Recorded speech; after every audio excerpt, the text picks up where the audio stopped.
दुनिया में 3 धर्म हैं जो प्राचीन समय से हमें मिले हैं, हिंदू धर्म, जरथुस्ती धर्म और यहूदी धर्म। इन सभी ने बड़े झटके झेले हैं और उनकी अस्तित्व में रहने से उनकी आंतरिक ताकत का प्रमाण मिलता है। लेकिन जबकि यहूदी धर्म ने ईसाई धर्म को अपने में समाहित नहीं किया और इसे इसकी जन्मभूमि से बाहर कर दिया गया, और अब केवल एक हैंडफुल पारसी ही बचे हैं जो अपने महान धर्म की कहानी सुनाते हैं, भारत में विभिन्न संप्रदाय उठे और उन्होंने वेदों के धर्म को हिलाकर रख दिया।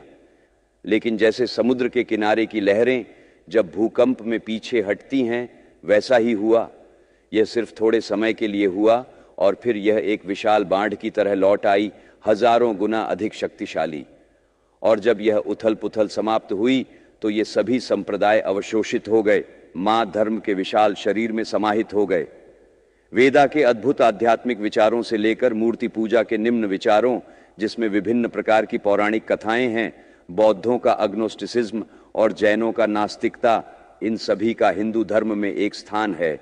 तो फिर सवाल उठता है, इन सभी विभिन्न दिशाओं में फैलने वाले किरणों का एक सामान्य केंद्र कहाँ है? इन सभी भिन्न विरोधाभासों का आधार कहाँ है? और यही प्रश्न है जिसका मैं उत्तर देने की कोशिश करूंगा। हिंदुओं ने अपने धर्म को वेदों के माध्यम से प्रकट किया है। उनका मानना है कि वेदों का कोई आरंभ या अंत नहीं है। यह सुनने में अजीब लग सकता है कि एक किताब का कोई आरंभ या अंत कैसे नहीं हो सकता, लेकिन यहां वेद से कोई किताब नहीं समझी जा रही है।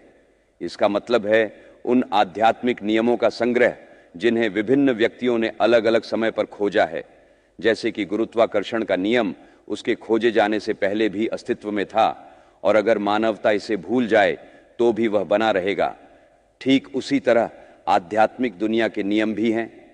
आत्मा और आत्मा के बीच और सभी आत्माओं के पिता के साथ जो नैतिक, नैतिक और आध्यात्मिक संबंध हैं, वे भी खोजे जाने से पहले मौजूद थे और वे तब भी रहेंगे अगर हम उन्हें भूल जाएं।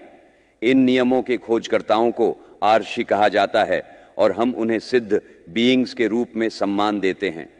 मुझे यह बताते हुए खुशी हो रही है कि इनमें से कुछ सबसे महान ऋषियों में महिलाएं भी थीं। यहाँ यह कहा जा सकता है कि ये नियम कानून के रूप में अंतहीन हो सकते हैं, लेकिन इन्हें एक शुरुआत तो होनी चाहिए। वेद हमें सिखाते हैं कि सृष्टि का कोई आरंभ या अंत नहीं है। कहा जाता है कि विज्ञान ने साबित किया है कि ब्रह्मांडीय ऊर्जा की कुल मात्रा हमेशा समान रहती है।